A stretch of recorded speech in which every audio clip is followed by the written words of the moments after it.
ഇപ്പോൾ നടി ഉഷ ഹസീന നമുക്കൊപ്പം ചേരുന്നു. ശ്രീമതി ഉഷ ഹസീന, താങ്കൾക്കെതിരെ ഗുരുതരമായ ആരോപണമാണ് മാലാ പാർവതി ഉന്നയിക്കുന്നത്. താങ്കൾ അടക്കമുള്ളവർ ഇപ്പോൾ ഈ മെമ്മറി കാർഡ് വിഷയം ഉന്നയിക്കുന്നതിന് പിന്നിൽ ബാബുരാജിനെ അനുകൂലിച്ച് മുമ്പ് നിലപാടെടുത്തവരാണ് നിങ്ങളിപ്പോൾ കുക്കു പരമേശ്വരനെ ബോധപൂർവ്വം ലക്ഷ്യമിടുന്നു എന്നതാണ് ഉന്നയിക്കുന്ന ആരോപണം. ഇതിന്റെ മറുപടിയൊക്കെ ഞാൻ നേരത്തെ പറഞ്ഞതാണല്ലോ. അവര് തുടക്കം മുതൽ ഈ ഗ്രൂപ്പ് തുടങ്ങിയപ്പോ തൊട്ട് പറയുന്ന ആരോപണമാണിത്. ഗ്രൂപ്പ് തുടങ്ങി കുറച്ച് ദിവസം കഴിഞ്ഞപ്പോ തൊട്ട് നമ്മളെ അമ്മയിലെ സ്ത്രീകൾക്ക് വേണ്ടി തുടങ്ങിയ ഒരു കൂട്ടായ്മയാണ്. അമ്മയിലെ അംഗങ്ങളായിട്ടുള്ള സ്ത്രീകൾ ഒരുമിച്ച് നിന്ന് എല്ലാവരുടെ വിശേഷങ്ങൾ, ജനറൽ ബോഡി ഒരു വർഷത്തിൽ ഒരു ദിവസം എല്ലാവരും കണ്ടു, എല്ലാവരെയും ഒന്നും കാണാൻ പറ്റുന്നില്ല. പിന്നീട് വല്ല സിനിമയിൽ അഭിനയിക്കാൻ പോകുമ്പോൾ അതിലുള്ള ആൾക്കാരുമായിട്ട് സംസാരിക്കുന്നു. നമ്മുടെ സൗഹൃദ വലയത്തിലുള്ള 3-4 പേരുമായിട്ടാണ് നിരന്തരം നമുക്ക് ബന്ധമുള്ളത്. ഒരു പ്രശ്നം വരുമ്പോൾ അമ്മയിലെ സ്ത്രീകൾ ആരും കൂട്ടായിട്ട് നിന്ന് അതിനെതിരെ സംസാരിക്കാനോ ഒന്നും നിൽക്കാത്തൊരു സാഹചര്യം കഴിഞ്ഞ കുറെ നാളിൽ ആറാട്ടണ്ണന്റെ വിഷയമാണെങ്കിലും ഹേമ കമ്മിറ്റി റിപ്പോർട്ട് വന്നപ്പോൾ ആരും ഇല്ലായിരുന്നു സംസാരിക്കാൻ. പരാതി കൊടുക്കാൻ പോലും ഞങ്ങൾ കുറച്ചുപേരെ ഉണ്ടായിരുന്നുള്ളൂ. അപ്പൊ അത്തരം സാഹചര്യം വരുമ്പോൾ ഇവരാരും ഉൾവലിഞ്ഞു നിൽക്കരുത്, നമുക്കൊരു ഗ്രൂപ്പിൽ ചർച്ച ചെയ്യാം, അതിനൊരു കൂട്ടായ്മ ആവശ്യമാണെന്നുള്ള കഴിഞ്ഞ ജനറൽ ബോഡിയിൽ സംസാരിച്ചതിന്റെ അടിസ്ഥാനത്തിലാണ് ഈ പെണ്ണുങ്ങളെ എല്ലാവരും കൂടെ സംഘടിപ്പിച്ചുകൊണ്ട് അമ്മയുടെ പെൺമക്കളെന്നും പറഞ്ഞിട്ടാണ് നമ്മൾ ആ ഗ്രൂപ്പ് തുടങ്ങിയത്. പിന്നീട് ആ ഗ്രൂപ്പില് സ്ത്രീകളുടെ വിഷയമല്ലേ, ബാബുരാജൊക്കെ അതിനുശേഷം എത്രയോ ദിവസം കഴിഞ്ഞാണ് ഞാൻ പറയുമ്പോഴാണ് ബാബുരാജ് അറിയുന്നത് ഞങ്ങൾ ഇങ്ങനെ ഒരു കൂട്ടായ്മ തുടങ്ങിയത്. ആരും പറഞ്ഞില്ല അയ്യോ വേണ്ട, നിങ്ങൾ ഇങ്ങനെ കൂട്ടായ്മ തുടങ്ങരുത്, വേണ്ടാന്ന് എന്തിനാ പറയുന്നത്? ഒരു വാട്സപ്പ് കൂട്ടായ്മയല്ലേ അത്. നമ്മള് നല്ല കാര്യം, നിങ്ങൾ നല്ലതാണ്, നന്നായിട്ടെന്ന് മാത്രമേ പുള്ളിയും പറഞ്ഞുള്ളൂ. ആ ഗ്രൂപ്പിൽ വന്ന പിന്നെ അംഗങ്ങളായിട്ടുള്ള സ്ത്രീകളുടെ ഇപ്പോഴും ആ ഗ്രൂപ്പിൽ ആ മെസ്സേജുകളെല്ലാം കിടപ്പുണ്ട്.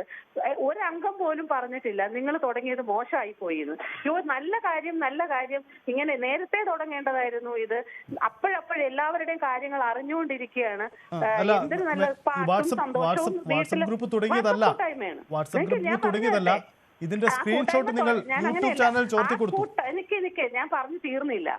ഞാൻ കൂട്ടായ്മ അതിനെ കുറിച്ചാണല്ലോ ഇപ്പൊ മാലാ പാർവതി ആണെങ്കിലും പറഞ്ഞുകൊണ്ടിരിക്കുന്നത്. ആ കൂട്ടായ്മ ബാബുരാജിന് വേണ്ടി തുടങ്ങിയതാണെന്നല്ലേ പറഞ്ഞത്? അല്ല എന്നുള്ള കാര്യമാണ് ഞാൻ പറഞ്ഞത്.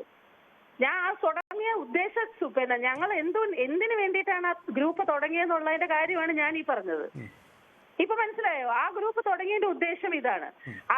അതിനകത്ത് നമ്മുടെ സ്ത്രീകളായിട്ടുള്ള അംഗങ്ങൾ മുഴുവനും അതിനെ സന്തോഷത്തോടു കൂടിയാണ് ആ ഗ്രൂപ്പിൽ കിടപ്പുണ്ട്. ഇപ്പോഴും കിടപ്പുണ്ടല്ലോ, ആ മെസ്സേജുകൾ മുഴുവനും അതിനകത്ത് കിടപ്പുണ്ട്. വോയിസ് മെസ്സേജും ടെക്സ്റ്റ് മെസ്സേജും ഒക്കെ കിടപ്പുണ്ട്. ഒരു മെസ്സേജ് പോലും ഞാൻ അതിനകത്തുനിന്ന് ഡിലീറ്റ് ചെയ്തിട്ടില്ല. ഞാൻ അഡ്മിനായിട്ടാണ് ഇത് തുടങ്ങിയത്. പിന്നീടാണ് ഞാൻ പൊന്നമ്മ ബാബുവിനെയും അൻസിബ ഹസനെയൊക്കെ അതിനകത്ത് അഡ്മിനാക്കിയത്, എല്ലാവരെയും ആഡ് ചെയ്യാൻ വേണ്ടിയിട്ട്. ആഡ് ചെയ്തതിന് ഒരു അംഗം പോലും പറഞ്ഞിട്ടില്ല ഇത് മോശമായി പോയി, ഇത് വേണ്ടായിരുന്നു എന്ന് പറഞ്ഞിട്ടില്ല. പിന്നീട് സ്ത്രീകളുടെ വിഷയങ്ങളാണല്ലോ നമ്മൾ അതിനകത്ത് ചർച്ച ചെയ്യുന്നത്. സുഖവും സന്തോഷവും എല്ലാം നമുക്ക് ചർച്ച ചെയ്യണം. നമ്മൾ അപ്പൊ അറിയണം നമുക്ക് എല്ലാവരുടെയും വിശേഷങ്ങൾ. അങ്ങനെ തന്നെ ആ ഗ്രൂപ്പ് നല്ല സന്തോഷമായിട്ട് പോയ സമയത്ത് ബാബുരാജ് ആ ഗ്രൂപ്പിൽ തന്നെയുള്ള വിചിത്ര ചേച്ചിക്ക് സുഖമില്ല എന്ന് അൻസിബ ഹസൻ നമ്മുടെ ഗ്രൂപ്പിൽ പറഞ്ഞപ്പോ എല്ലാവരും അതിനകത്ത് അയ്യോ ചേച്ചിക്ക് വേണ്ടി പ്രാർത്ഥിക്കുന്നു, ചേച്ചി നല്ലത്, ചേച്ചിക്ക് പിന്നെ വേഗം സുഖമാവട്ടെ എന്നൊക്കെ പറഞ്ഞ് മെസ്സേജ് അയച്ചിട്ടുണ്ടായിരുന്നു. പിറ്റേ ദിവസം ബാബുരാജ് എന്നെയും വിളിച്ചിട്ട് കിട്ടിയില്ല, പൊന്നമ്മ ബാബുവിനെയും വിളിച്ചിട്ട് കിട്ടാതപ്പോ അതിരാവിലെ ഈ ചേച്ചിയെ ഹോസ്പിറ്റലിൽ അഡ്മിറ്റ് ചെയ്തിട്ടുണ്ട് എന്നൊരു വോയിസ് മെസ്സേജ്, ഓപ്പറേഷൻ ആണെന്നുള്ള ഒരു വോയിസ് മെസ്സേജ് അയച്ചത് പൊന്നമ്മ ചേച്ചി അത് ഗ്രൂപ്പിലൊന്ന് ഇട്ടുപോയി. അപ്പൊ കുക്കു പരമേശ്വരൻ എന്നെ വിളിക്കുന്നു, നിങ്ങൾ ഇത് ആർക്ക് വേണ്ടി തുടങ്ങിയതാണ്? നിങ്ങൾ ബാബുരാജിന് വേണ്ടി തുടങ്ങിയതാണോ ഈ ഗ്രൂപ്പ്? എന്തിനു വേണ്ടിയിട്ട് ബാബുരാജിന്റെ വോയിസ് എടുത്ത് അതിനകത്ത് ഇട്ടു? ഞാൻ പറഞ്ഞു കുക്കു അങ്ങനെ ഒന്നും ഉദ്ദേശിച്ചിട്ടില്ല, കുക്കുവിന്റെ തെറ്റായ ധാരണയാണ്. നമ്മൾ ഇതാണ് ഉദ്ദേശിച്ചത്, എല്ലാവരും നമ്മൾ കൂട്ടായിട്ട് ഒരുമിച്ച് പെണ്ണുങ്ങളെല്ലാം നിൽക്കണം. നമുക്ക് ഇതിനു മുമ്പുണ്ടായ പ്രശ്നങ്ങളൊക്കെ അറിയാമല്ലോ. ആ സമയത്തൊന്നും ആരും ഒരുമിച്ച് നിൽക്കാനില്ലാത്തത് കൊണ്ട് ഇനി അങ്ങനെ ഉണ്ടാവരുതെന്ന് വിചാരിച്ചിട്ടാണ് നമ്മൾ ഈ കൂട്ടായ്മ തുടങ്ങിയത്. അല്ലാതെ ഒരു വ്യക്തിക്ക് വേണ്ടിയിട്ടല്ല, അത് തെറ്റായ ധാരണയാണ്. ഞാൻ ഇപ്പൊ തന്നെ ആ വോയിസ് ഡിലീറ്റ് ചെയ്യാന്ന് പറഞ്ഞ് ആ വോയിസ് ഡിലീറ്റ് ചെയ്തു. കുക്കുവിന്റെ ഇലക്ഷൻ ഒക്കെയാണ് വരാൻ പോകുന്നത്. കുക്കു തന്നെ നമ്മളിതൊന്നും ചിന്തിച്ചിട്ടേ ഇല്ല, ഇലക്ഷൻ ഒക്കെ വരാൻ പോവുകയാണ്. അപ്പോൾ അങ്ങനെ ചെയ്യുന്നത് ശരിയല്ല. ഞാൻ പറഞ്ഞു ശരി കുക്കു, ഞാൻ അത് ചെയ്യാം, ഞാൻ ആ വോയിസ് ഡിലീറ്റ് ചെയ്യാന്ന് പറഞ്ഞ് വോയിസ് ഡിലീറ്റ് ചെയ്തു. ഇതാണ് സത്യത്തിൽ സംഭവിച്ചത്. അല്ലാതെ ഒരു വ്യക്തിക്ക് വേണ്ടിയിട്ട് ഞങ്ങൾക്ക് അങ്ങനെ നിൽക്കേണ്ട കാര്യമില്ല. ആര് ഇലക്ഷന് നിൽക്കുന്നു, ആർ വോട്ട് ചെയ്യണമെന്ന് കൊച്ചു കുഞ്ഞുങ്ങൾ വല്ലതും ആണോ പറഞ്ഞു കൊടുക്കാൻ? എല്ലാവരും ബുദ്ധിയുള്ളവരെ അമ്മയിലുള്ള അംഗങ്ങൾ താങ്കളെ ഈ വാട്സ്ആപ്പ് ഗ്രൂപ്പിന്റെ സ്ക്രീൻഷോട്ട് പുറത്തുപോയി, അത് യൂട്യൂബ് ചാനലിൽ വന്നു. അതുമൊക്കെ ഞാൻ ഗ്രൂപ്പിൽ ക്ലിയർ ചെയ്ത കാര്യമാണ്. ഇവരെല്ലാരും ലെഫ്റ്റ് അടിച്ച് പോയതിനു ശേഷം ഈ തുടങ്ങിയ സമയത്ത് ഞാൻ ഈ പറഞ്ഞില്ലേ, ആദ്യം തുടങ്ങിയ സമയത്ത് ഞങ്ങൾ വർഷങ്ങളായിട്ട് കാണുന്നത് ഹൈദർ അലി എന്ന് പറയുന്ന റിപ്പോർട്ടർ അമ്മയുടെ ലക്ഷക്കണക്കിന് രൂപ കൊടുത്തിട്ട് ഔദ്യോഗികമായിട്ട് റൈറ്റ്സ് വാങ്ങിച്ചിട്ട് അമ്മയുടെ കാര്യങ്ങൾ, അമ്മയുടെ ഷൂട്ടിങ്ങും കാര്യങ്ങളും ഒക്കെ പുള്ളിയാണ് ചെയ്യുന്നത്. ജനറൽ ബോഡി ആയാലും കുടുംബ സംഗമോ ആണെങ്കിലും എല്ലാ പരിപാടിയും പുള്ളിയാണ് ചെയ്യുന്നത്. അപ്പൊ നമ്മളിങ്ങനെ ഒരു കൂട്ടായ്മ ഉണ്ടാക്കിയെന്ന് അറിഞ്ഞപ്പോഴത്തേക്ക് അലി എന്നെ വിളിച്ചാണ് ചോദിച്ചത്, നിങ്ങൾ ഇങ്ങനെ ഒരു കൂട്ടായ്മ തുടങ്ങിയെന്ന് അറിഞ്ഞല്ലോ, നല്ല കാര്യം, ആരൊക്കെയാണ് അതിന്റെ ഡീറ്റെയിൽസ് ചോദിച്ചു. ഞാൻ പറഞ്ഞു ഇന്ന ആൾക്കാരാണ്, നവ്യുണ്ട് അഡ്മിനായിട്ട്, അൻസിബയെ നമ്മളിപ്പോ ഒഴിവാക്കി, പൊന്നമ്മ ചേച്ചിയുണ്ട്, ഞാനും ഉണ്ട്. എന്നാൽ ആ അഡ്മിൻ പാനലിന്റെ ഒരു സ്ക്രീൻഷോട്ട് എനിക്ക് അയച്ചു തരുമോന്ന് ചോദിച്ചു. ഞാൻ ചെയ്തത് ആ ഒരു അതിനെന്താണ്, അതിനകത്ത് എന്ത് കള്ളത്തരമുണ്ട്, അതിനകത്ത് എന്ത് തെറ്റുണ്ട്? ആ അഡ്മിൻ പാനലിന്റെ ഒരു സ്ക്രീൻഷോട്ട് എടുത്ത് ഞാൻ അയച്ചു കൊടുത്തു. പിന്നെ അതിനകത്തുനിന്ന് അലി ഇങ്ങോട്ട് പറയാണ്, നിങ്ങളുടെ ഗ്രൂപ്പിൽ എന്നെ കുറിച്ച് ചർച്ച ചെയ്ത കാര്യങ്ങളൊക്കെ ഞാൻ അറിഞ്ഞു. ഒന്നും ചർച്ച ചെയ്തിട്ടില്ല എന്നാണ് ഞാൻ പറഞ്ഞത്. അലി പറഞ്ഞു അല്ല, വോയിസ് എന്നെ കുറിച്ച് കുക്കു പരമേശ്വരൻ പറഞ്ഞതും മായ വിശ്വനാഥ് പറഞ്ഞ വോയിസും നിങ്ങൾ എല്ലാവരും അത് പാച്ചപ്പ് ചെയ്തതിനെ കുറിച്ച് സ്ക്രീൻഷോട്ട് എന്റെ കയ്യിൽ കിട്ടിയിട്ടുണ്ട്. ഞാൻ സത്യം പറഞ്ഞാൽ ഞെട്ടിപ്പോയി.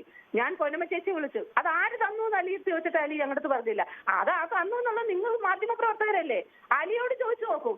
അതിനുശേഷം ഈ ഗ്രൂപ്പിനെ കുറിച്ച് വലിയ വിവാദവുമായിട്ട് ശാന്തിവിള ദിനേശ് വന്നു.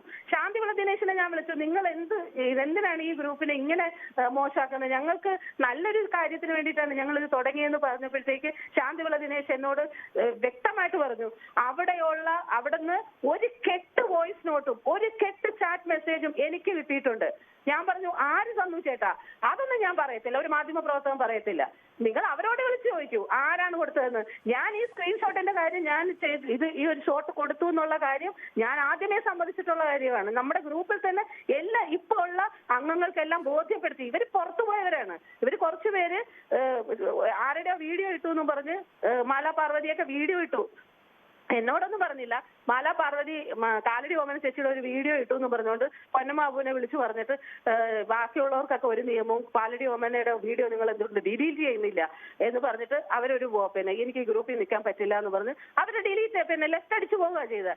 അതിനുശേഷമാണ് പിന്നീട് നമ്മൾ ഈ ചർച്ചകളൊക്കെ ഉണ്ടായതിനകത്ത് കുറെ ചർച്ചകൾ, ഈ മെമ്മറി കാർഡിനെ കുറിച്ചുള്ള ചർച്ചകളും ഒക്കെ ഉണ്ട്. അപ്പോഴൊന്നും ഇവരാരും അതിനകത്തൊന്നും റിയാക്ട് ചെയ്തിട്ടേ ഇല്ല.